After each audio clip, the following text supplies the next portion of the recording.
Mickey Mouse.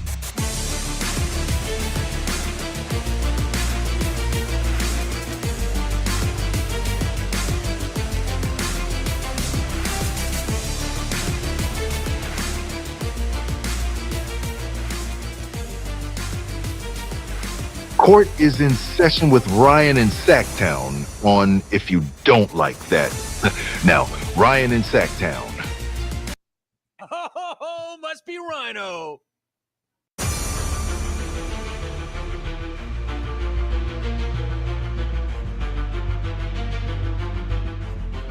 What is up, everybody? Coming off a Kings win and a beam. Of course, getting a phone call right when I come on the air. What's up? Are you ready to do it again? Got a back-to-back today. The Kings in Utah, getting ready to play the Jazz. Man, oh man. Last night's first half, that was so hard to watch. Did anybody else have a problem watching that? It was slow. It was tedious. It was no flow basketball. But I guess it's not going to be as slow as what my wife is dealing with. I just said my pleasantries to her before I started the show, and they're planning a conference next week. And they're talking about the littlest details. Like, okay, well, should we have snacks in between lunch and dinner? Do we need to have coffee and water out between classes? And I'm like, is this a one-day thing? And she's like, no, it's a week thing. I'm going to be gone for a week. I'm like, oh, okay, no worries. What's it about? Data and analytics. I'll sit through that Portland Kings first half any day of the week before a week conference on data and analytics. Anyways, what's up? Let's get it going. Jerry Reynolds joining us here in just a little bit. We're going to be talking the first week of Kings basketball. Get your questions in the chat. Want to hear from all of you. Give me your thoughts on last night. What did you like? What did you not like? Also, we're going to be going over the Jazz a little bit, but we've got plenty of time for that because you've got pregame, halftime, and postgame tonight as well. Somebody really needs to get a hold of me, it looks like. Okay. All right. Anyways, sorry. It was somebody that I talked to regarding the Kings. Something came up, but not important. Anyways, going on, we're sponsored by Bennett's Westside Grill. Thanks for being here. And do me a favor, get to bennettsrestaurants.com. You will not regret it. You can check out all 3 of their locations in the greater Sacramento area. Also, you can make your reservations. You can buy gift cards, and you can put in your to-go orders now. Online, cool stuff from them. If you don't know about their specials, you got to go check out their website to see those incredible weekend brunch weekdays. You've got happy hour, all great stuff. Many of you have frequented Bennett, so thank you very much for that. Make sure, do me a favor, let them know that you heard about them here on If You Don't Like That, the King's Court, Grant shows, whatever it may be. Tell Brian and Margot and the team out there that you heard about them here first. We'd really appreciate it. So huge thanks to Bennett's for sponsoring today's show. Let's kick it off in the chat. Let's see what everybody's doing. It's Taco Tuesday. Yeah, it's actually Jerry Reynolds Tuesday. But yes, Tuesday indeed. It should be chicken and dumplings Tuesday, but it doesn't have a good ring to it, right, Bane? Hey, what's up, Sacramento fan? New to the show. I haven't seen you before. Thanks for stopping by. You picked a really good day. Jerry's going to be here about 2:30. We're going to be taking your questions. In fact, like I said, get those in on the chat. I put the QR code on the screen if you would like to call the show. I will put the link in there again. You can hit that to call the show as well. If you want to come on and ask Jerry a question, I'm open to it, but get in and get out so we don't waste too much time. Want to be respectful of the one and only's time and afternoon today, but we are very grateful to have him every single Tuesday here on the King's Court, and you'll get him tonight, like Bane said as well. Haunted Horse, dude is grinding this week on his show. I know that. It's not me calling, so it's not important. Yeah, exactly. You are one of the few people that have my cell phone number. on this show. So yes, you are not calling me. I would be sending that to voicemail quickly. The first half was damage control. What's up, Ed? Feelings were mended in the first half. Yeah, the first half was just I don't know what to say. The Kings came out a little bit slow. It felt like that quarter dragged on, but then the second quarter, my goodness. Now, good teams have to be able to win ugly. And that's what the Kings did last night. Most people are going to point to the stretch in the third quarter where the Kings went 11 for 14 at one point from the field and blew the game open at that point. But I'm going to point to the defense throughout the game last night. That Portland team on the perimeter is not the easiest to guard. They are the biggest in the NBA, which you guys heard a million times on the broadcast last night. But I thought the Kings did a pretty damn good job of it. Now, let's see how the Kings bounce back tonight. And I do think flying to Utah with the beam shooting to the sky makes a little bit of a difference because they set out now on a road trip. It's about a 4-game road trip, and they're hitting the East Coast. And, it's that early season East Coast trip the Kings always do. They usually play the Heat within the first couple of weeks of the season in Miami. But they brought it together in the third quarter. And we've got audio, and I want to talk about some of the particulars as well. Let's see. You telling me Jerry did halftime and postgame show and now Tuesday show? MVP, the LeBron of podcasts. Yeah, no. So Jerry is with us almost every halftime. And then Tuesdays, he comes on here on the King's Court. He we're probably going to switch that to Wednesdays. We'll keep you updated on that. He doesn't do postgame with us every game, but sometimes you will catch him on the post game. Oh gosh, now we're getting wrestling references. Damage control. See what Adam did there, Ed, because you said damage control. So as I said, Kings and the Jazz tonight. Jerry Reynolds joining us here in about 15 minutes to talk the first week of Kings basketball. 45 minutes before tip-off tonight. Pre-game show. Be getting you ready. We'll dive into the numbers more. Hey, I want to give my guy, and if you don't follow him already, go give him a follow. My guy, Will Z Stats. So Will follows the Kings, puts out a lot of different statistics online on the X for you. He's come out with these Z for Nerd sheets. And him and I were exchanging a couple messages yesterday, but these are freaking great. So if you are a basketball nerd and you want to look at the different statistics and how the Kings match up against their opponent, Will has started to put these out for every single game. So I suggest you go check him out at Will Z Stats if you want your own copy. I think it's a very good idea by Will. I am a big paper guy, so I am old school. When you go to the basketball arena, you're covering a game, you're getting printouts of the box scores. I keep my own shot chart right here for every single game. So good job, Will. Really good job. Check him out. Halftime tonight.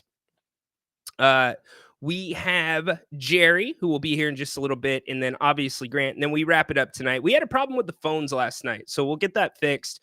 We want to hear from you, your calls, or why we do that post-game show, so make sure that you get in. All right, let's talk about last night. Here's your box for last night with the Kings and the Blazers. Look, tell me what really jumps off the screen to you. I've got my thoughts on it, but what is it that hits you on this? One thing that I will say, if we're going to give the Kings some constructive criticism, and we'll talk to Jerry about this here in a little bit, is the fact that the bench is not doing a ton. Now, I'm not saying the expectations for this bench were big. This is not the bench mob like the classic Kings team used to have, but you need a little bit more out of it. Mike Brown has talked thoroughly about figuring out his rotation and needing a few more games, some more time to get comfortable with it. In fact, before last night's game, Coach Brown was talking about Keon Ellis, and that was the big deal about why didn't Keon play. in LA. And it sounded like Keon was going to be the odd man out of the rotation last night, but he was right there with Malik in that first rotation. Let's switch you over to the team statistics. That way you can check those out as well. And so, what is coach going to do with that bench? Does that bench need to be reinforced? Those are all questions that as this season goes along, we're going to need answers to. But again, we're really early into this thing. We are just at the 3-game mark. We'll be having the 4-game mark later tonight. Here's your team statistics for last night. If my tab will work, there we go. Switch you over to the teams. But Kevin Huerter last night was asked about the muddiness, the grind of the game, and how the Kings were able to fight through it. And this is what he had to say. Yeah, especially starting this road trip.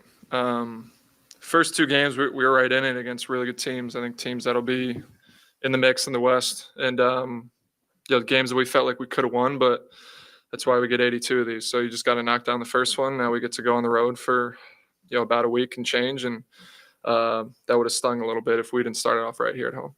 Kevin. Yeah, it would have stung. Heading to Utah on the second night of a back-to-back. Now, I asked for your surprises with the box, and here's my surprise. It's Kevin Huerter. I'm not looking at the scoring. I thought Kevin's scoring, now I think it's ahead of schedule, but I thought Kevin's scoring would come along because to me, the problem last year, yes, Kevin was missing open shots, but the bigger problem was his looks changed. And that wasn't just a Kevin Huerter thing. That was a Kings offensive thing.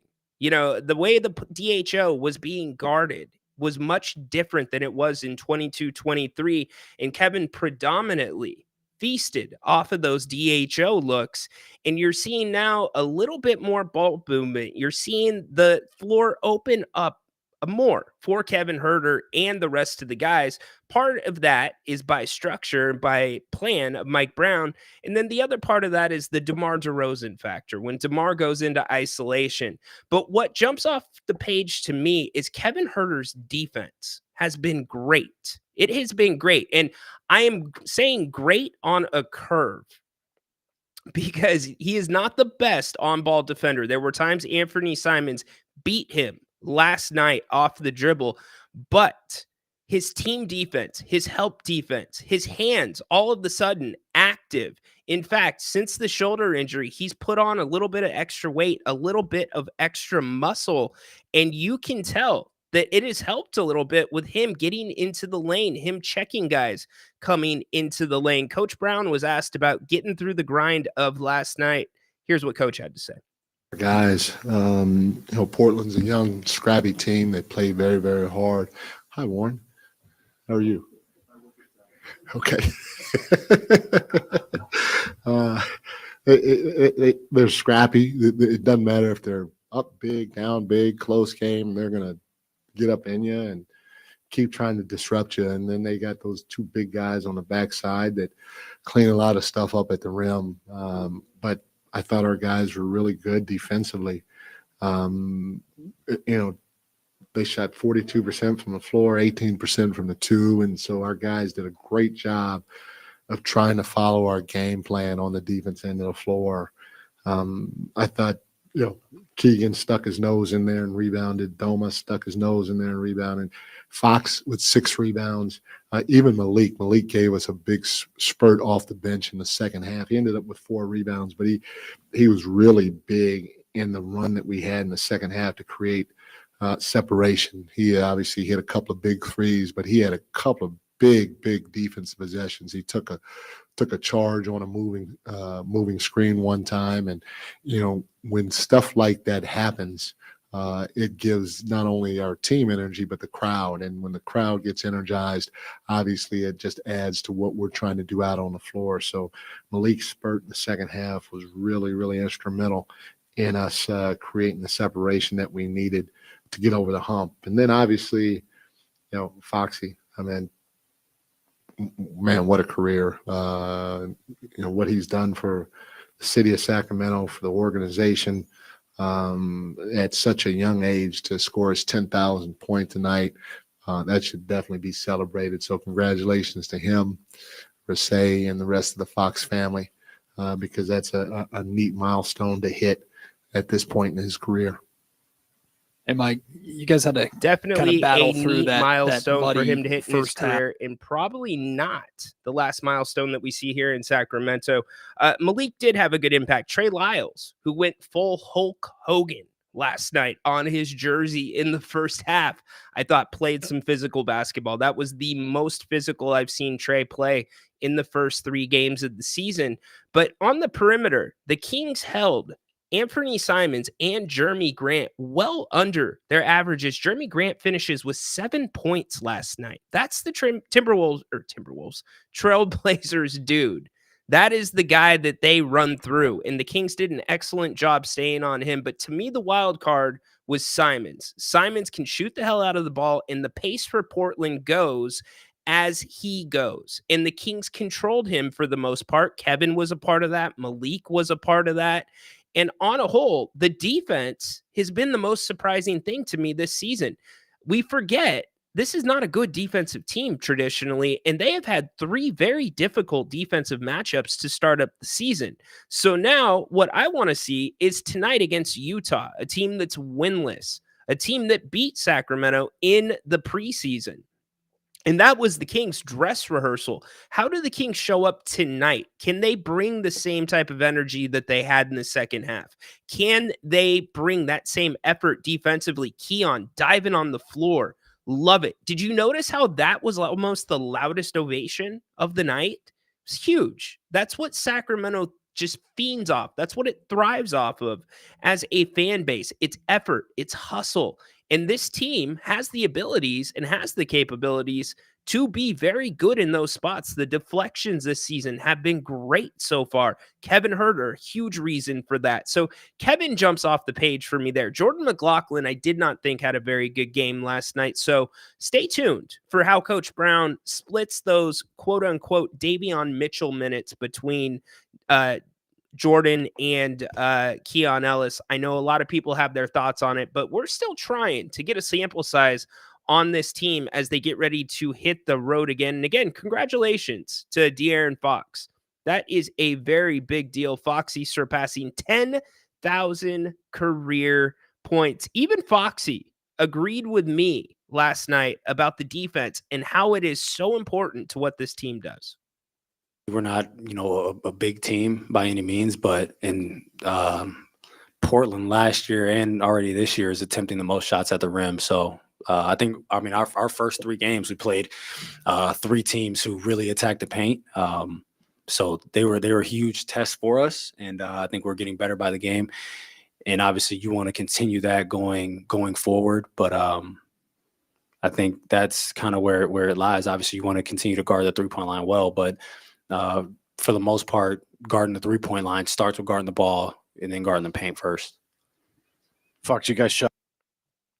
The paint is a little bit of a liability for this team, but Domas has his ways of working around it. Now, last night you had foul trouble again. You had Keegan, you had Domas, both get 3 fouls in the first half.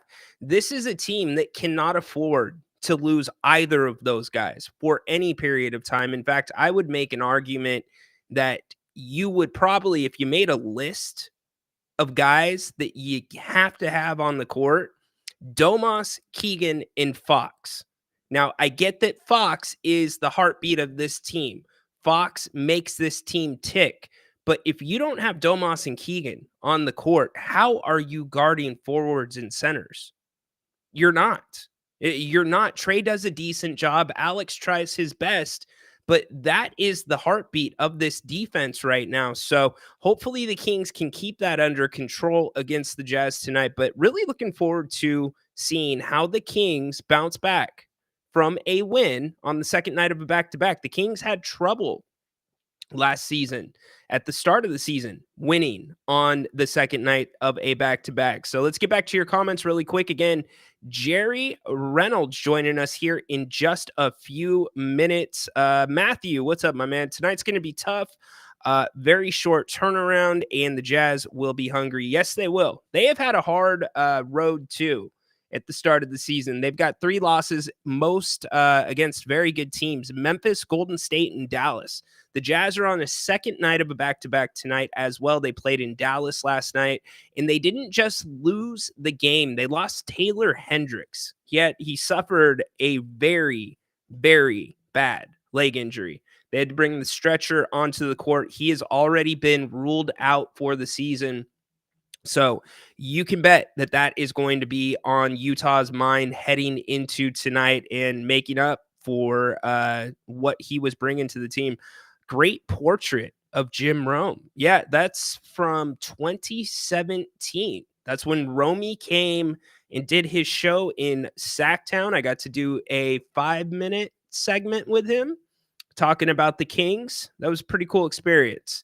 So yes, that was kind of the thing that lit my fire to do this. So that is why that is behind me. But thank you very much. Appreciate the kind words.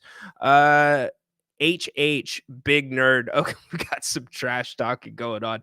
Hey, before Jerry comes on, and I'm gonna ask Jerry, by the way, when he's here, I'm still looking for help. Look at this!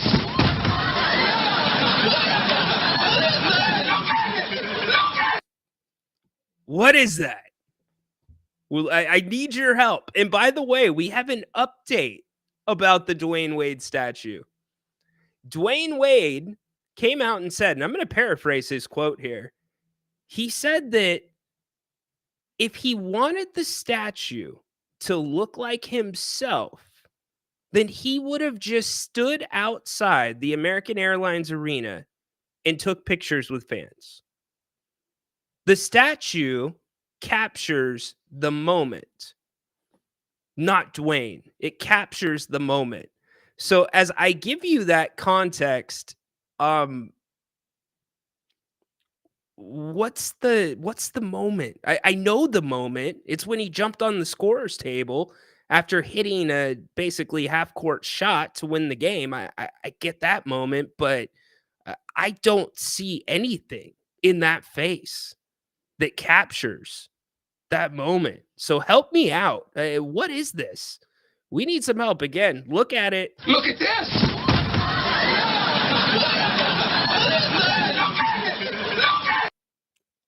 I don't know. I need some help. When he gets locked up, that cryo chamber thingy. Yeah, it wasn't bad. It was gruesome. Don't watch for the faint of heart. What do you mean it wasn't bad? Yes, bad and gruesome are interchangeable, my man. Dennis, you're going to say that that wasn't bad? Han Solo? Big nerd, guilty, yes. Gruesome. Yeah, it was a bad leg injury. Very similar to what you saw happen on Monday Night Football a couple of weeks ago. So you hate to see that happen. Very similar to Paul George when he went through that during the Olympics. So Dennis, he's filling up the chat right now. We sucked at back-to-backs last year. Time to turn it around. Definitely sucked last year. Let's see. Matthew, what's up, my man? The show is a great listen at work. I appreciate that, Matthew. Thank you very much. Been doing it for just over about 8 months and no plans of stopping. So I'm glad we're getting you through your workday a little bit easier. And again, we've got coverage tonight of the Kings and Jazz, beginning with the pregame show 45 minutes before the game. And then at halftime, just like today, just like right now, we will be joined by the legend, the man himself, the one and only. I am happy to introduce all of you to Mr. Jerry Reynolds. Welcome into the King's Court, buddy. Well, great to be with you, Ryan, as usual. I notice you're showing the Dwayne Wade statue, which looks nothing like Dwayne Wade. You know, Jerry, I made you your own screen so we could break this down together. I need some help. I mean, who is that?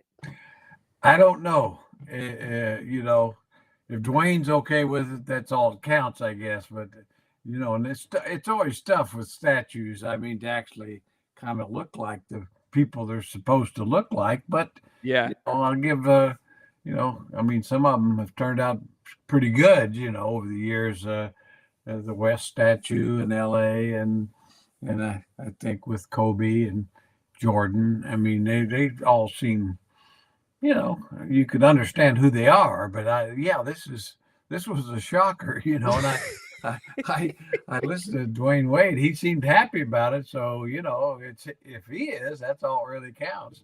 It's a good point. He came out, and I'm going to paraphrase this. I told the audience this just a second ago and said that it wasn't supposed to be a portrait of him. If it was, he would just stand in front of the arena and take pictures with fans. It was supposed to capture the moment.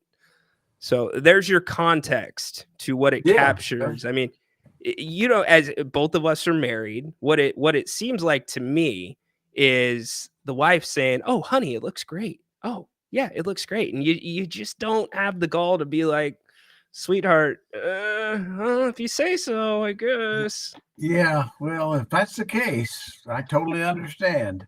You know, so I mean, it may capture the moment. It may capture. It looks like somebody that played for the Heat really did something good.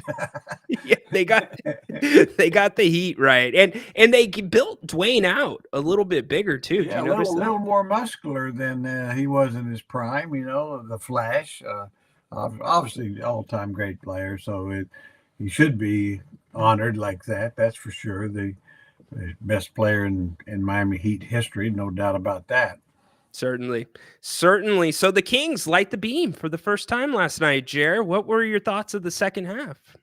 Well, I thought this, we talked halftime. I thought they did come out in the third quarter, and we saw, probably 16, 17 awfully good minutes there in the second half, as the game was controlled and it got a little sloppy again. But, I thought that we saw 5 good minutes to start the game, and then really that wasn't much in the first half. So we got probably about 20, 25 minutes of good basketball, which was good enough to win last night. It won't be good enough to win most nights. So, Yeah. you're really going to have to put together. I mean, nobody plays, 48 minutes of great basketball, but generally there's some always a letdown or two. But you really have got to get to the point where you're playing at a high level, 40 minutes a game at least. Jerry, why do you think that I'm going to reference the Timberwolves game and the Lakers game? The Kings, if you look at both of them, won the majority of those games, but there was a stretch at the end of the third quarter in the Timberwolves game, and then obviously the fourth quarter stretch against the Lakers. Why is it that the Kings don't seem able to recover from just those bad stretches? That's certainly it's an early season problem, no question. We've seen it now 2 games in a row, and a little bit against the Blazers.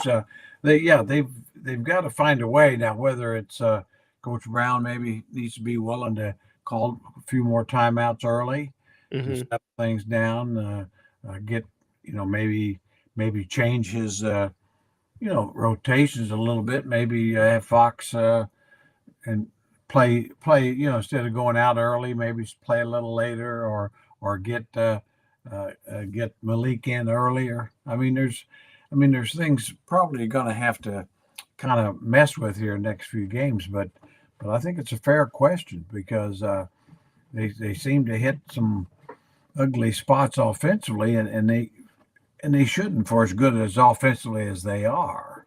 Yeah. Now, teams are always going to miss shots, and I mean they'll go through stretches where they miss shots, but that doesn't mean you can't get to the line or you can't stop runs another way. And I mean, and by runs 6 or 8 points are runs, not 21. I mean, It's a very good point. Those are marathons, Yeah. I mean, Those are every team will have cross-country races. Yeah, the 6-8 point runs, and that's be expected. If you got to call 2 or 3 timeouts in a row, I think you better do it. Yeah, I know that you're on the record saying, and I completely agree with you, that we need to have a sample size of this team before we can make any judgments. But the Kings had the same problem last year where they would have the extended periods of time and they just weren't able to recover from those. Just these lapses. I think that's the best way to put it. And DeMar DeRozan seemed on the offseason to be the fix to that. And still, we will see. But speaking of DeMar, how do you think the offense is looking and getting acquainted to his style of basketball?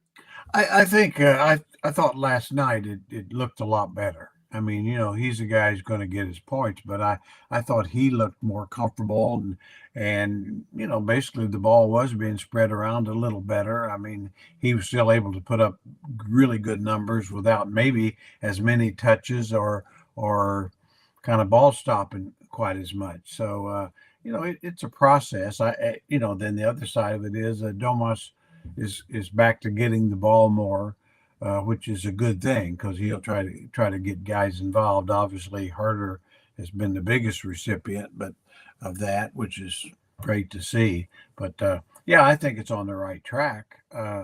We just probably, at least for me, I don't want to just say they are for sure because we need to see Right. more games.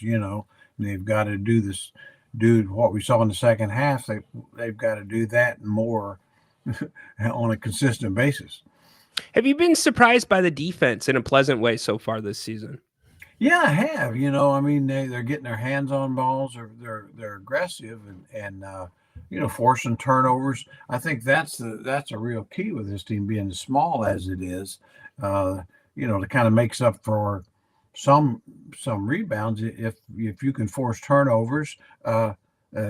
The idea of getting defensive rebounds is just to keep the other team from getting another shot. Right. So if you can keep the team from getting another shot another way, it all works out. I think they're on the right track there. And so certainly, and to that point, Herter has been much better defensively than I was expecting at this stage of the season. I mean, he really has, to his credit, boy, he's hit the floor running, really getting involved even that first game when he couldn't have had his legs under him. But since then, looked like the red velvet of old. Yeah, I'm so glad you said that. I was talking about that before you came on. I thought the offense would come along for Kevin, but the defense has improved. The active hands, the way that he's using a little bit of extra size in those shoulders now. And Jerry, that changes the formula for the Kings if you have a Kevin Herter that can defend a little bit better. Yeah, and he's a surprisingly good rebounder for a guard. Yes. Now, he's got pretty good size and length, but I mean, he's always rebounded well, which really means that you don't have to have as much rebounding from your forwards, if in fact, because Domas is going to get more than his share. So if in the past the Kings forwards haven't been outstanding rebounders, although Keegan's getting a lot better. But I think with Herter doing what he's doing, that really does help. And one spot where the Kings definitely, I can say, without having a sample size or a bigger sample size, the bench is going to have to get better for this team. And Mike Brown only has limited resources. Jerry, what are you seeing from the bench and how do you think it can improve? Well, I agree with you. I mean, it's got to get better. The bench really right now is just not that good a bench other than Malik Monk. I mean, he's your bench. And I mean, Lynn is who he is. I mean, I don't think he's a detriment, but he's a limited player, and partly because the Domas is going to play a lot. But they need to get, they need to get more production, whether it's McLaughlin, Keon Ellis. Certainly glad to see Keon back in there. I think Trey Lyles, I mean, now he to me hasn't looked like himself at all yet. And they need more from him. So until that bench gets better, I mean, until they get somebody that's going to put up pretty good numbers consistently off the bench besides Malik, it's going to be tough. You just can't win in this league with the starting five. Yeah, they only had 18 bench points before Coach Brown pulled the starters last night. You've mentioned Orlando Robinson's name a few times. He's on his way back from a sprained MCL, working his way back, I should say. Do you think there's a possibility that maybe he is going to have an opportunity to get a look with the problems on the bench? Well, I sure hope so. I mean, I think that was one of a guy they got with the idea that he was going to be a player for him, he had length and athleticism and had shown that he belonged in the NBA. So just what role he could have. I mean, I think that on this team, there's a spot for him if he could play. I Absolutely. mean, if so, the problem is just like how long is he going to be out, and then how long? It's kind of like Carter. I mean, all of a sudden, if those guys were both healthy and you could plug them in, and it looked like Orlando could give you something, and Carter could give you, all of a sudden your bench now's whole. You could feel pretty good about it, but it's not the case. It's not. And speaking of the bench, Keon Ellis, a lot of people surprised he did not play in Los Angeles against the Lakers. I thought he looked good last night, Jerry. I thought Jordan struggled a little bit. Do you have a preference between those guys for that Davion role from last year? Well, it'd be Ellis for me. I mean, I thought he played pretty well at the end of last year. Kind of surprised. I know he didn't play as well in preseason as I think we thought he would, but in my mind, we know he can defend. Yeah. We know he can make 3-point shots pretty well. So yeah, I think I think he could really help the bench, just getting more consistent minutes and bigger minutes. So hopefully that'll play itself out. I mean, I'd kind of thought that Herter would be the guy to come off the bench, but it's worked out. And to Mike Brown's credit, I mean, it certainly seems to be the right move. But I think with the bench as weak as it is, Keon, he and outside of Monk, I mean, he probably, if there's some way of getting him 20 minutes a game, I think your bench gets a better. Jerry, for guys like Herter and Lyles that are coming off of injuries and did not have preseasons, is it a benefit to have rested legs, or is it a little bit of a worry that they might hit a wall sooner than the other guys? Well, I mean, they're fresh, but there's no advantage in missing games and Sure. not being able to go full tilt in practice for quite a while, which neither one of them have. I think it's a credit probably to both. I mean, their conditioning looks okay, especially Herter. So, means they've had to do a lot on their own. And of course, the different injuries dictate that too. But yeah, I think your question's a good one, because I think it would have more of an impact late in the season. Right. Where a guy has missed 5-6 games with an ankle injury or something, or lower back, and they get back and they're pretty fresh while their teammates are hitting the wall, after playing 7 Right. Right. And you hit the nail on the head about different injuries, because that affects how you can work that cardio. And you know this as well. Basketball shape is much different than cardio shape. Yeah, you can ride that bike all you want to, and it's not the same. I mean, there's not another bike guarding the other bike. Yeah. I mean, and so I always say it just from my own experience, in college and stuff, running cross country to get in shape. And first time you get in the gym after cross country season, you've been running 5-6 miles a day, and then you get in the gym and it's like you're dying. Yeah. Stop, start. I mean, the conditioning. It's not a bad thing, but it doesn't. It's not basketball. So, It is not basketball. I mean, it's like anything. I mean, you can be in great basketball shape and then go jump in the pool and see how you do swimming. Absolutely. It would help a bit. Absolutely. How many times are you getting in a defensive stance when you're running cross country? Yeah, never. And nobody's trying to keep you from running either. A great point. Nobody making you change direction or bumping you. So it's a different world, but every sport's like that. I mean, it's kind of like a golfer can go out there and hit balls all you want to, but it's not the same as getting on the course and hitting balls where you need to. Absolutely. Jerry Reynolds joining us here on the Kings Court. He will be back with us tonight for the Jazz and the Kings halftime show right here on If You Don't Like That. Jerry, De'Aaron Fox goes over 10,000 career points. Only a couple Sacramento Kings have done that. Your thoughts on De'Aaron and the time that it took him to get to 10,000 here in Sacramento? Well, he's, for still a young player, he's had a lot of experience, but he's proven to be, one of the elites in Kings Kings franchise history, which goes back to Cincinnati and Kansas City. I mean, when you see Nate Archibald and Oscar Robertson on there, so, and of course with Mitch, certainly from the Kings, Sacramento Kings standpoint. But my feeling is that I really believe that De'Aaron will be the best player to come out. You know, when he's done, he'll be the greatest player in Sacramento Kings history.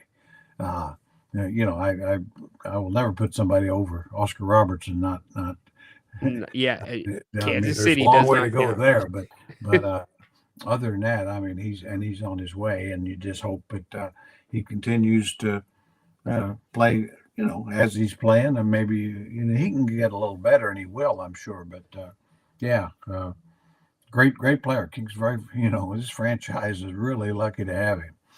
We both talked about it halftime last night, getting the ball in his hands, getting him downhill to try to get some pace in a game that had no pace whatsoever. And that's exactly what the Kings did. And the GMs this year voted him the fastest player with the basketball in the NBA. No surprise to me. How about you? No, it'd been a surprise if it was anybody else. I mean, and yeah, he's not, and he's using his speed so much better. You know, I mean, he turns it on when need be, but he's under control so much better. I think his playmaking is significantly better than last year, and his defense, you know, the last couple of years, but especially last year, and now we're seeing the carryover. I mean, he really gives guys trouble. His quickness and length, you know, he's gotten stronger and tougher.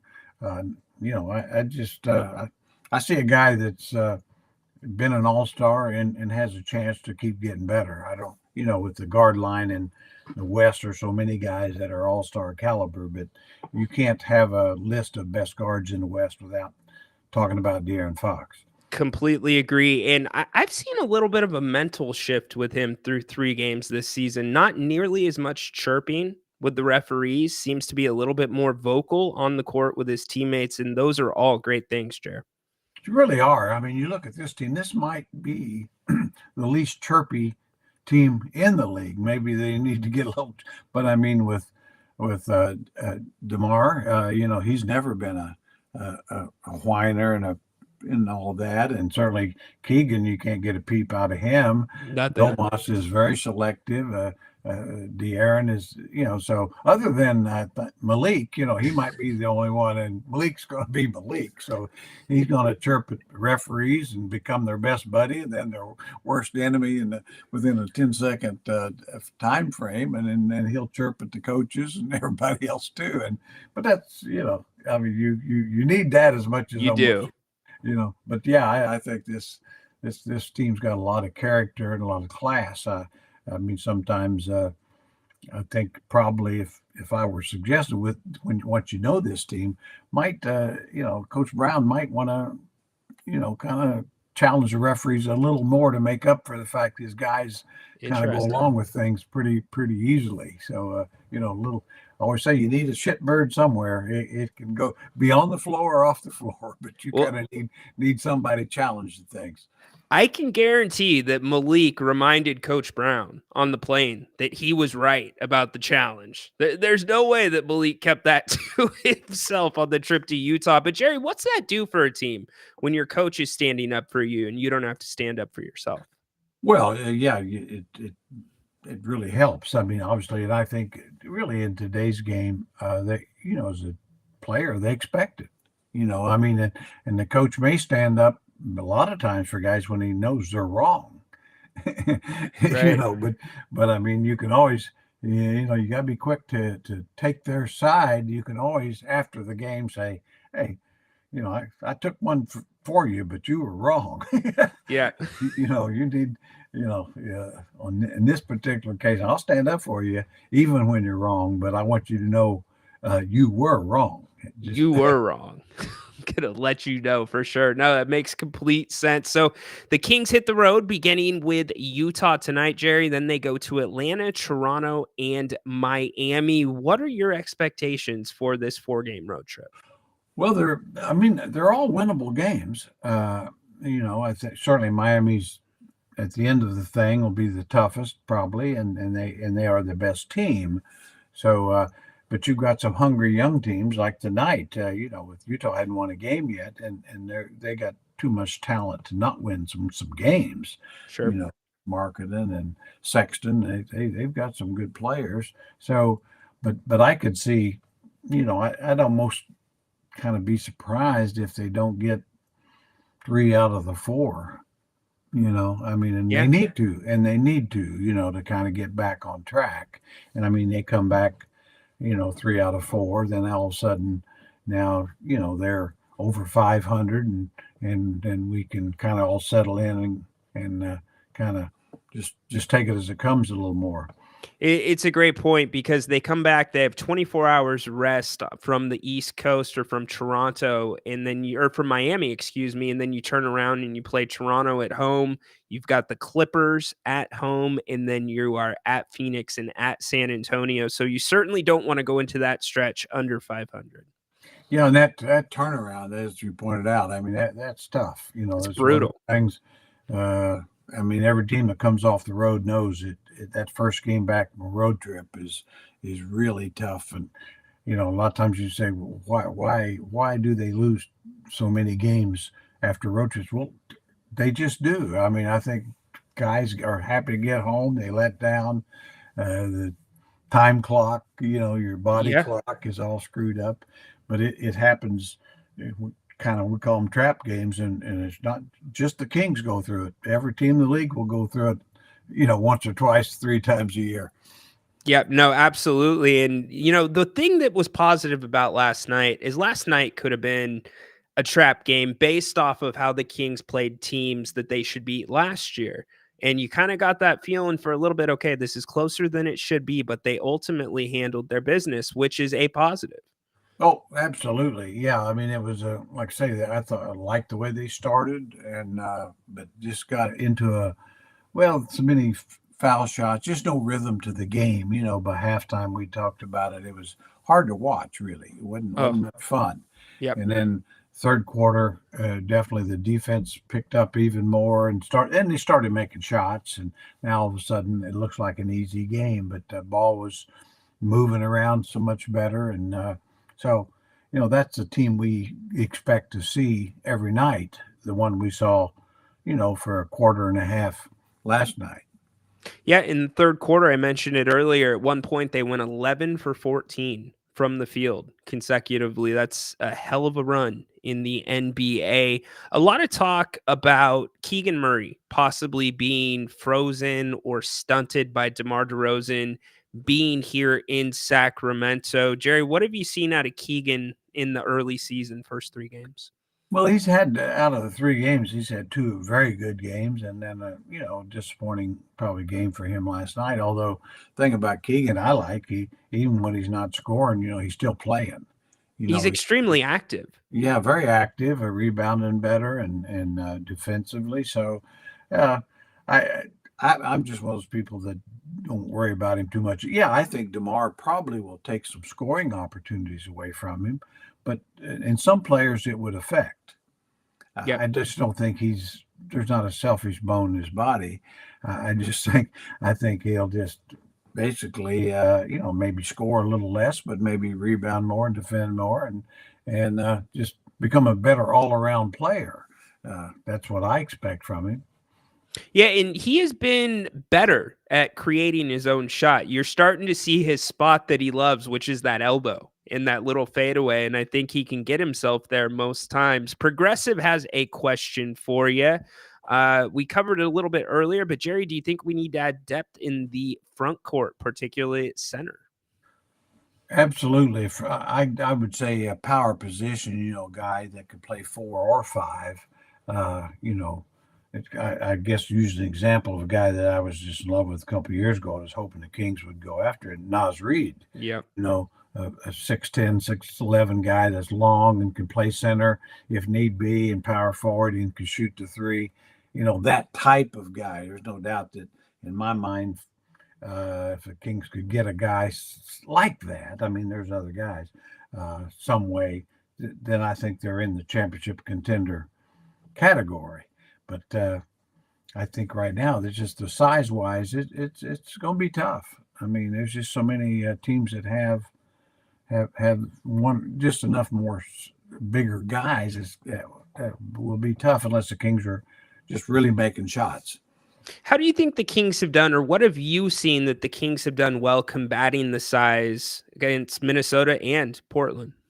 I think the ball pressure, they're getting out earlier on guys, picking up the dribblers. So you're bringing the big men further away from the basket and your wings, so if you can bring them away from the basket and pressure them, say, instead of being able to catch the ball right on the 3-point line, if you Right. push them out, now all of a sudden they have to use the dribble to get to a scoring area. It changes everything. And I thought we saw that against Minnesota early, where their bigs just had a tough time getting the ball where they wanted it, and then even Edwards was having to work. If you pick a guy up and he has to turn a couple of times just to get Bingo. into scoring range, all of a sudden the clock works against you. It's the 24-second clock, and That's right. if all of a sudden your first pass to the wing to get into your offense is coming at 12 seconds instead of 18, 16, or 18, it cuts down your options. That's right. And that's where the Kings, not Dalton Connect, but Austin Reeves, he was trying to avoid the pressure in the Lakers game by letting the ball roll instead of picking it up and dribbling. But to your point with Anthony Edwards, he had to work for his shots. And that's why it was concerning in that Minnesota game, because when they hit 3 in a row at the end of the third quarter and they were hard shots, Jerry, that's just special talent. That's Anthony Edwards. Yeah, there's not much. Guys like that, he and Randall are going to score on anybody. What only thing you hope to do is make them work harder for their shots and take tougher shots. And if they hit tougher shots, a guy like, to me, especially like Edwards, I think you got to show him different people. Yeah. Maybe it's Keegan Murray for a little while. Maybe it's in certain key things. Maybe it's a smaller, quicker guy that would bother him, like a De'Aaron. So, I've always said that was my experience. Dealing with Magic Johnson and guys like that is like if you showed them the same, like he and Worthy on a side pick and roll or something. If you showed them the same thing every time, well, they might not have to run anything else. They could score all night there. So The fourth quarter of the Lakers game? Yeah. We'd try to sometimes double them, sometimes go under, sometimes go over the top, sometimes run another defender there. That's right. And they still would kick your butt. But at least you made them work, do something different, and maybe get out of that particular play. And that's what you really have to do with these special guys. Give them something different. You have to switch it up. I think that's an excellent and brilliant point. Speaking of switching it up, Coach Brown took a lot of criticism after the Lakers game. I thought that he did not adjust whatsoever in the fourth quarter defensively to the matchup that the Lakers wanted, which was the switch between Keegan and Domas, putting Domas on LeBron. Coach Brown has been very vocal about the rotation. He's not super comfortable trying to get it figured out. Jerry, what's your assessment of the coaching and use of the rotation thus far into the season? Well, I think he's still sorting it out. And I think so much of it, he's got a legitimate reason. Is just not knowing for sure what Herter and Lyles can do. And so now, the Keon Ellis has kind of suffered in that thing. But I guess what I would say is by the time his team gets back, those kind of rotation things probably should be settled, Sure. pretty much.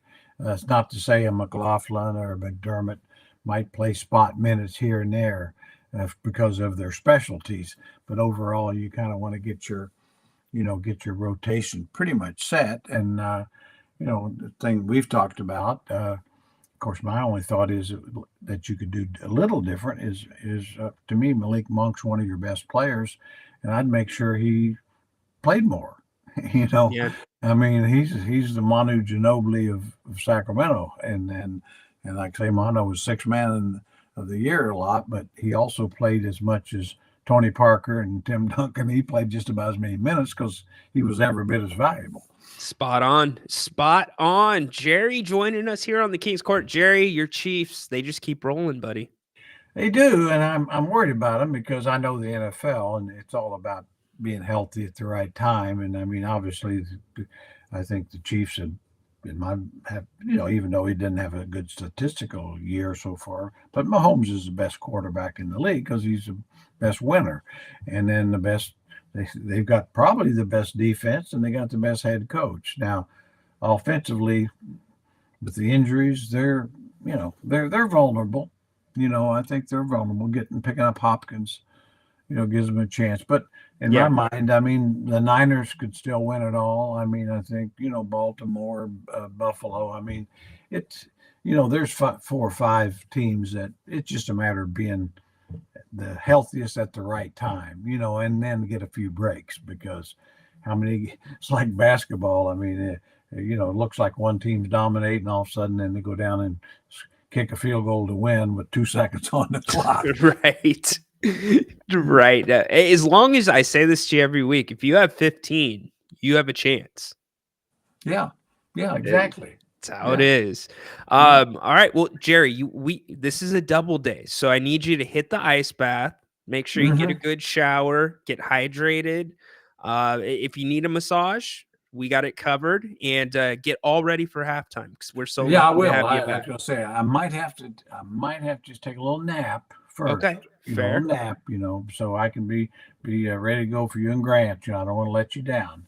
So I'll do what I need to do here. So hopefully we got a good halftime to talk about. That's the main. I hope so. You going Kings tonight? What's your assessment? Oh yeah, I definitely think the Kings will win this ball game. I mean, obviously some keys you got to really slow marketing down if you can, and Sexton is a tough cover for this team, has been.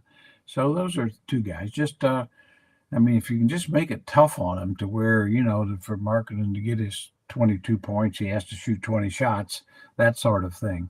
He's going to get his points, just make him less productive. And then of course from the King side, just do what you did in the third quarter against Portland and do it for 4. Yep. I think persistence. You look at the system that Utah runs, you're going to have multiple screeners and cuts with marketing, just like you see with DeMar DeRozan. So communication, handing off, all that is going to be key for the Kings. 24 seconds on the shot clock. Make sure you defend all of them. Exactly. And then make sure you get 5 to the defensive boards. You can't run until you get the ball. So Bingo. Well, buddy, thank you so much for coming on this afternoon, and can't wait to have you back later tonight. And go get that nap. Go rest up.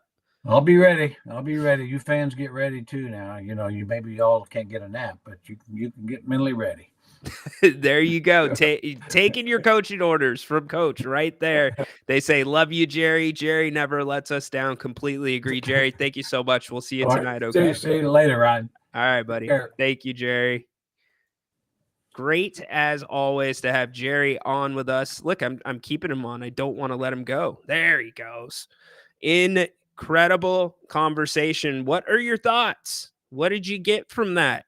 Really good stuff there. We covered a lot of ground on the Kings and even gave you a little bit of preview into tonight with the Jazz. I thought some of his answers, especially tonight with guarding the Jazz there at the end, I thought that was spot on. The rebounding. The Kings have been poor at rebounding. Not where they want to be, certainly, when it comes to the offensive rebounds. I don't put much weight into the early season stats comparative to the rest of the NBA, but the Kings are the worst offensive rebounding team in the NBA. Also, total rebounds, the worst, 30th, 25th on the defensive boards. Now, you do have to take into consideration the fact that they are getting to the free throw line at a very high clip. That has been completely, through 3 games, turned around from last season.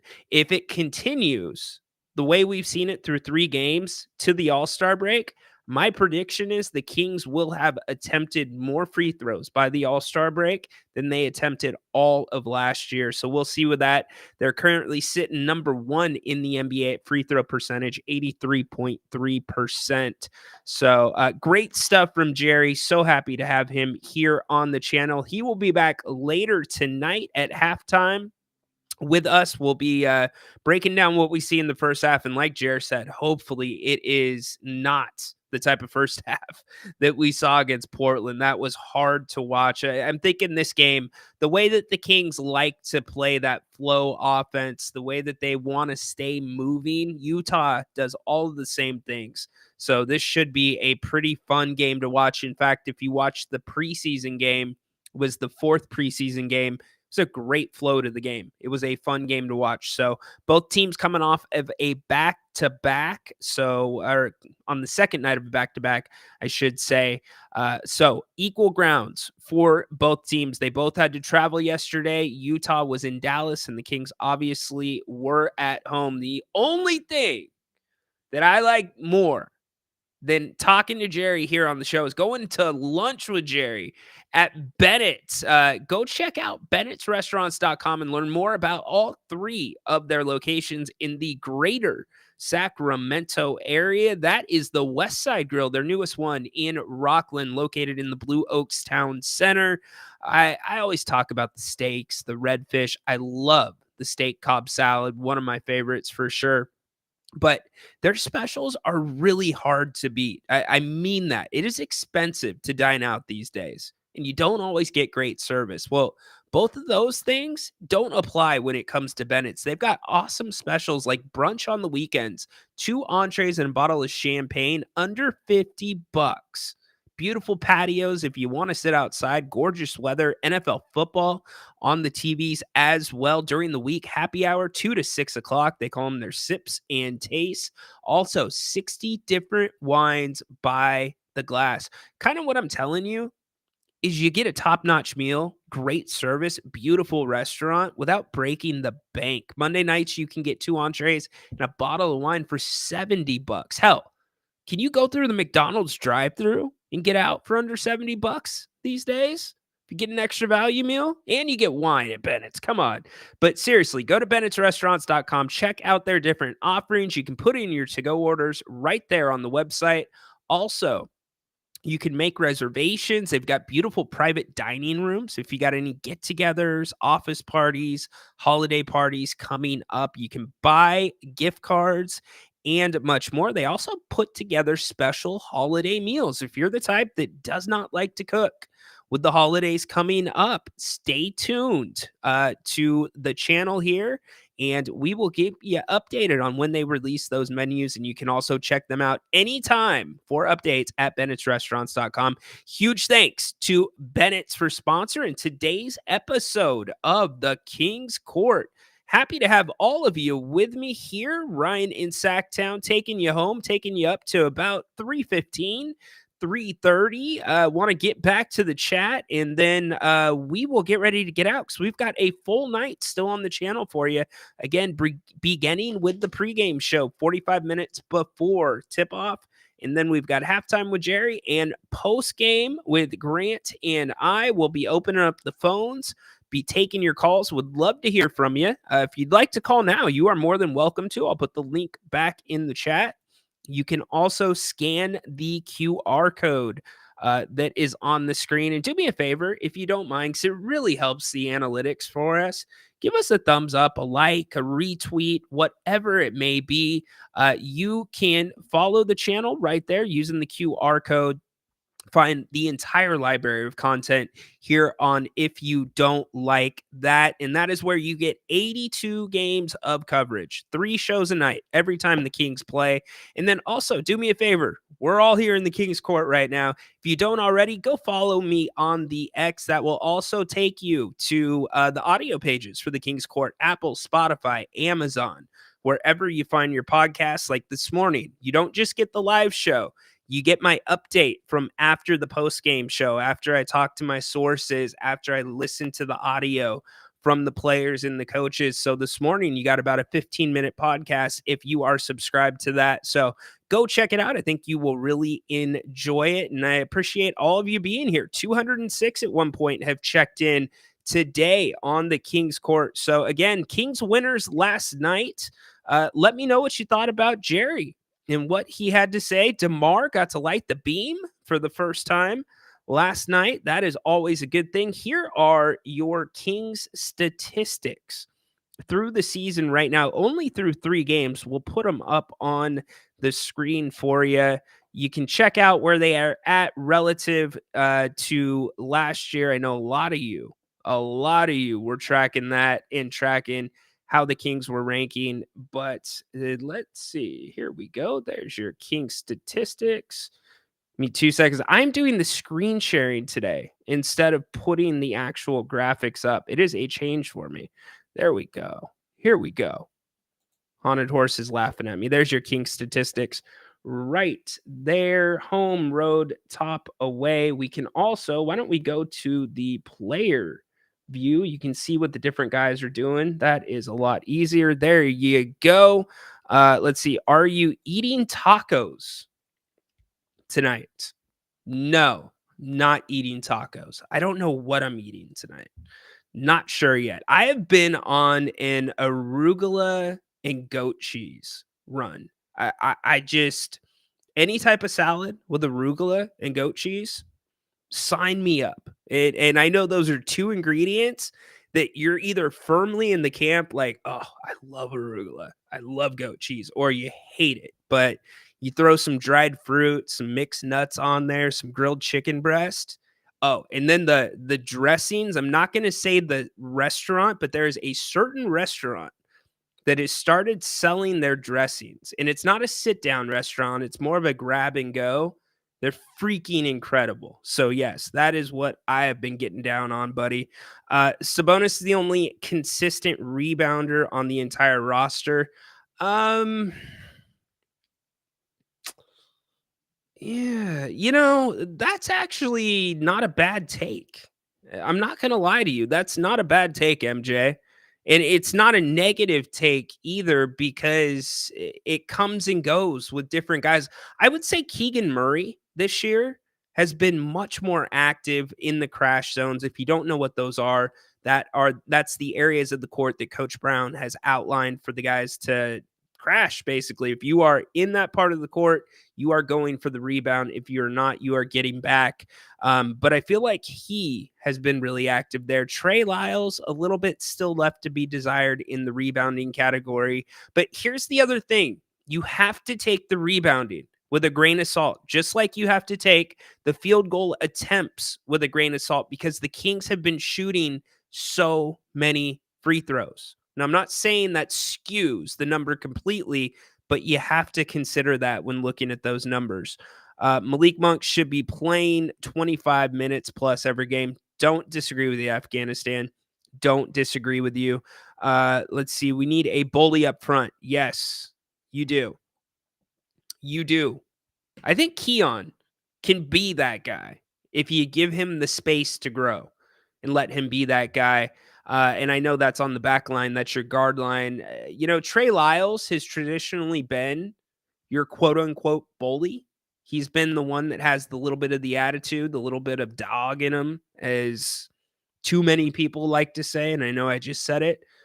But yeah, I could see that. But you don't need to just bring somebody in to be that person. And we don't know yet what the Kings have in Orlando Robinson. That's why I asked Jerry about him, because Jerry has been very interested to see what Orlando could do. And he got injured right at the front end of camp, sprained MCL. He's working his way back from that right now. So what's his play going to look like? He comes from the Miami system. So, there's probably some talent there. And with Miami and their acquisitions, there just wasn't enough space for him. So we'll see what he can do. Oh, BJ's in the chat. Love to see it, dude. BJ, what's up, man? Congratulations on your new gig. I heard, Give me a hell yeah! heard you're doing something different, buddy. We have missed you here on the King's Court, but glad you are up in here. Oh, so Haunted Horse has turned this into his channel, I see in the chat. Okay. Look at this. Look at Haunted Horse just holding court. Damn! Doing betting advice with Dennis. What is going on here? Holy crap. You know what, Mike, I am sorry, but I did ask that question at the end. Jerry, so yes, we covered that. I did ask that. We talked about it at halftime last night, and there's something to it. This was the issue that Jerry and I both had. And I know he gave his response just a few minutes ago, but I didn't ask it as directly as you did. The problem is, sure, you don't know what you have in terms of conditioning and in terms of minutes that Kevin and Trey can give you, but you absolutely know what you have with those guys. This team has not changed very much. They haven't. You put DeMar DeRozan into the mix. You take Davion Mitchell out. You put Doug McDermott in for Sasha. Duarte out. McLaughlin in. It's pretty much the same team. So at what point, I think Jerry, that's why he said, by the time you come back from this road trip, this 4-game road trip that starts tonight, it's got to be figured out because of that. It's not a 15, 20, 25 game sample size when it comes to the rotation. And unfortunately, this is where you also have to look at precedent to a degree. And I say precedent because last year, Mike's rotation was anything but consistent. 22-23, he took a lot of heat after game 7 for not playing Davion Mitchell and playing Terrence Davis instead. So I feel like it's been probably over addressed a little bit by Coach Brown. Coaches usually don't come out 4 or 5 times at separate times and talk about being uncomfortable with the rotation, trying to figure out the rotation. So yeah, it's a good question, and it's a fair question. It does have to get figured out. Now, you have to remember too, he can only work with what he has. That's the important thing. You can't ask Coach Brown to make chicken salad out of you-know-what, and I'm not calling the Kings players chicken you-know-what, but he has what he has. So if you're expecting him to get these guys to play to all-star levels, then you need to readjust your expectations.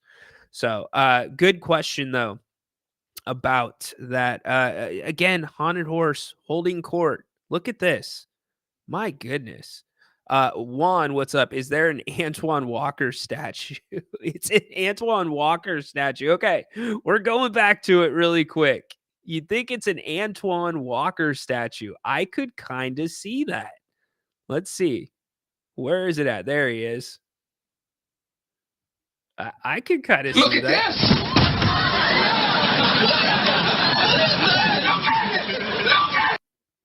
That thing's scary, man. Are we all just living on an episode of Pranked right now by Dwayne Wade and the Miami Heat? Like, your camera is going to come busting out of all of our offices and all of our homes at the same time. Gotcha. That's what this has to be, right? It's got to be. That statue's not staying up. And again, Dwayne Wade came out and addressed the statue, saying that if he wanted the statue, if it was meant to look just like him, then he would just stand outside Miami's arena and take pictures with fans. The artist is capturing the moment. That moment. Well, I don't know. Did he like transform in that moment. I don't. Maybe I need to go back and watch that moment again. Hell, I don't want to knock this guy. Incredible honor to have a statue that's always going to be in front of that arena. Most influential player in the history of the franchise. How many people can say that in this world? You know how many? 30. Because there's 30 NBA franchises. There's one for every single franchise. It's pretty rarefied air. But oh man, that is a rough one.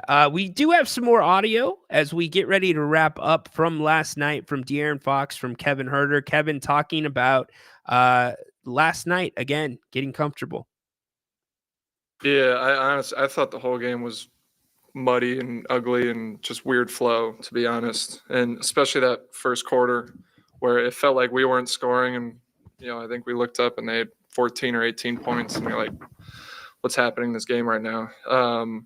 So those are the ones you need to win. It's good to win those, obviously, at home. Again, I still think we're figuring each other out. We need to play faster. We need to get out in transition. We need to rebound better defensively. And those are all things I think we went in and emphasized in this game. And hopefully we shoot a little bit better tomorrow night. Yeah, the three ball has been better. It's certainly been better than what we saw in the preseason, but I still think there's a lot of room for growth. And remember, is Kevin, if he keeps shooting the way he's been shooting, it's going to demand more attention from the defense. There's no doubt about that. We also have some more audio from Foxy. You know what? In the paint, I think that's where a lot of them come from. Obviously, Jay always talks about spray threes. I don't know if all teams track it, but whenever we keep track of how many times the team touches the paint, what their point per possession is, and how many times they don't touch the paint, and how many points per possession those are. And usually, whenever we're allowing teams to touch the paint, their points per possession skyrocket. So I think in that third quarter, we were able to touch the paint and just made offense a whole lot easier for ourselves. They absolutely were. The Kings offense went like this. The score was 58-70. And the Kings did this. 2, 2, 2, 2. These are all consecutive. Missed 2, 3, 3, 3, missed 3 free throws. End of the quarter. Turnover, offensive rebound, 3, and then 2. It's a hell of an offensive run right there. A hell of an offensive run. What they did defensively, pretty good during that time as well. They were able to get some stops. The one thing about the sprays, and I think it's something that we will definitely need to keep watching, is how the balance between passing up a good shot versus the benefit of spraying the ball, what that looks like. Because there were times in the Timberwolves game, and I agreed with Coach Brown, the ball needed to be sprayed. Absolutely needed to be sprayed. You were taking too hard of a 2-point shot. But then there's also times that I saw last night in the Blazers game where the shot was there for Domas or for somebody else, and they hesitated to take it because they were thinking about spraying, and then they thought about taking it again, and then they sprayed it out. But the rotation was already on its way there, and now you're getting down into the shot clock violation. The spray three is a big part of what Coach Brown wants. And 3-point attempts this year, that Kings are averaging 36.5 through 4 games. To me, that is 100% exactly right around where the number needs to be. I said in the preseason, 35 threes was where this team should be living, because this Kings team is weighing, and they are betting on the chance and betting on the fact that they will win the points in the paint every single night. The Kings won the points in the paint every preseason game despite losing. They did it most of the season so far. Last night they did not. They got blown out in the paint for obvious reasons. So if you're winning the paint, you're winning the free throw line. My college coach always said, you've got to make more free throws than the other team takes. Now, last night's a bad example of that because the Timberwolves, the Trailblazers, got a ton of free throws last night. But if I look overall at what the Kings have done free throw wise, there has been a pretty good balance there. Even the free throws last night, the Kings actually were outshot at the line 25-30. Not surprising because of the second quarter. But the couple games before that, the Kings were getting to the line at a much higher clip. So you take those two things to account, 36, 35 threes is where the Kings should be living. Absolutely. Dude, Kevin, I can't acknowledge you, man. I can give you this. Give me a hell yeah. Dude, I'm sorry. I've been doing it since yesterday. I had to re-record a podcast because I said Timberwolves and not Trailblazers. I don't know why I'm doing it. Maybe it's the goat cheese. Maybe it's the arugula. I don't know. Han Solo, The Empire Strikes Back. What up, Patrick? How you doing, buddy? Let's see. All right, we're going to get out, I think, because we are going to be back here in a little bit. Pre-game show. Hopefully you can join us. Would love. They did, Progressive. They did that, man. Hey, you know what? They didn't do Dwayne dirty. Dwayne did himself dirty. Or he's defending the artist. He came out and said he loves it. I already told you what he said a few minutes ago.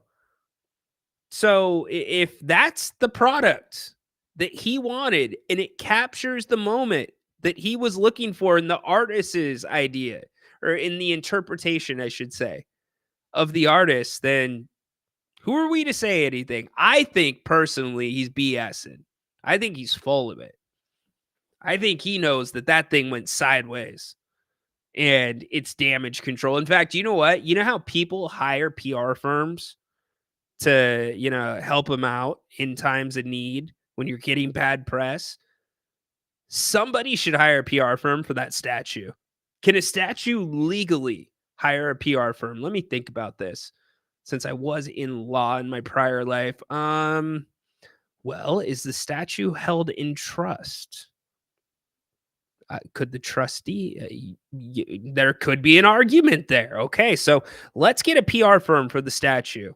That statue needs some help. Let's see. I kind of wondered that. I think he's okay. Somebody trolling, of course. Let's see. Antoine Walker mixed with Furious of the Boys in the Hood. I've never seen Boys in the Hood, but I have seen Don't Be a Menace to South Central while drinking your juice in the hood. And I saw that at probably too early of an age. Not saying go run out and watch that movie, but it's actually kind of a funny movie. I enjoyed that movie. Not going to lie. It was good. It was good. A little bit over the top, but definitely very good. If you're in the movie or in the mood for a movie like that, got to be in the mood. Bane, who said art has to actually look like something? Look at Picasso stuff. Hell, Bane, you bring up a good point. What about the damn banana that sold for what, $65,000? It's a good point, Bane. Bane, look at you, Bane, picking the show up, dude.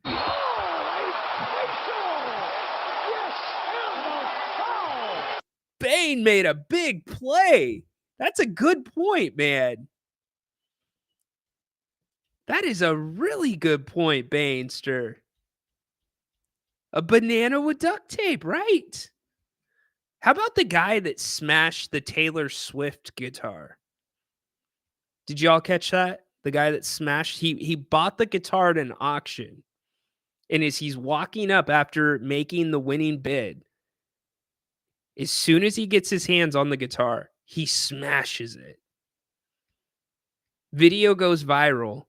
Guitar goes, I believe, on eBay, some site where people could bid on it, and it sold for way more money. So, I guess art is relative.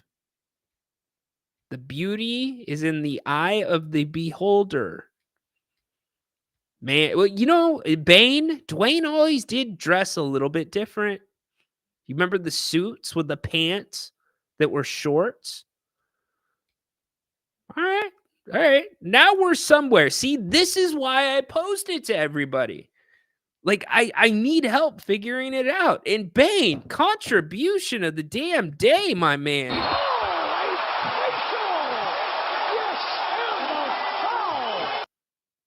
damn good contribution, Bane. The Cristiano Ronaldo statue is also awful.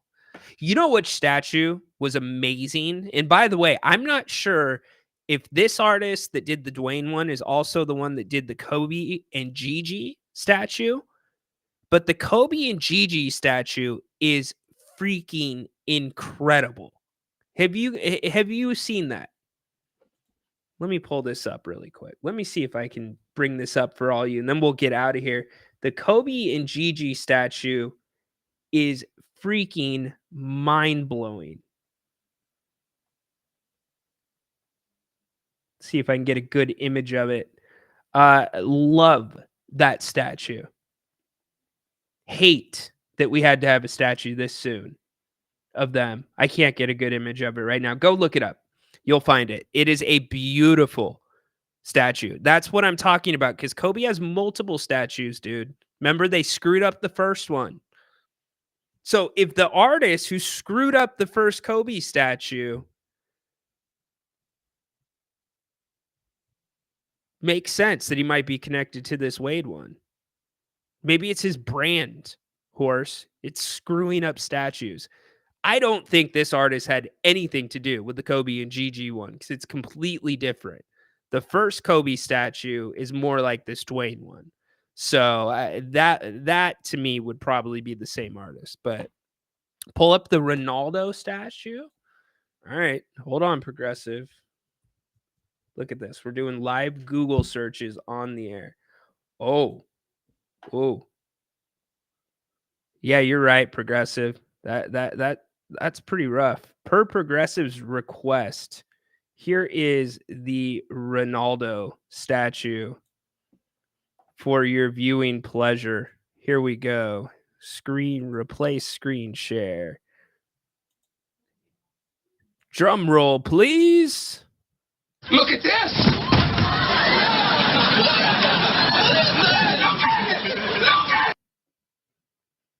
I don't think that's that bad. You think it's bad? I mean, it's not great. Neck's a little bit thick, don't you think? Is Ronaldo's neck really that thick? He's a member of the giraffe family.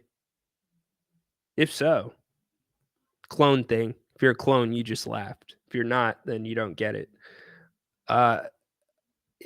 That's not the right one. That's the fixed one, okay? Then, okay. This one? Is that the one? Hold on, let's see. Look at we are so far off the rails right now. Is this the one? People that download this podcast, they're going to have no idea what we're doing right now. That's what's really funny. Okay, now is that the one? That one is not that good. Yeah, the long neck. That's freaky. Giraffe necks. Yeah, there's actually a giraffe family. Yeah, there's the other statue. Okay. All right.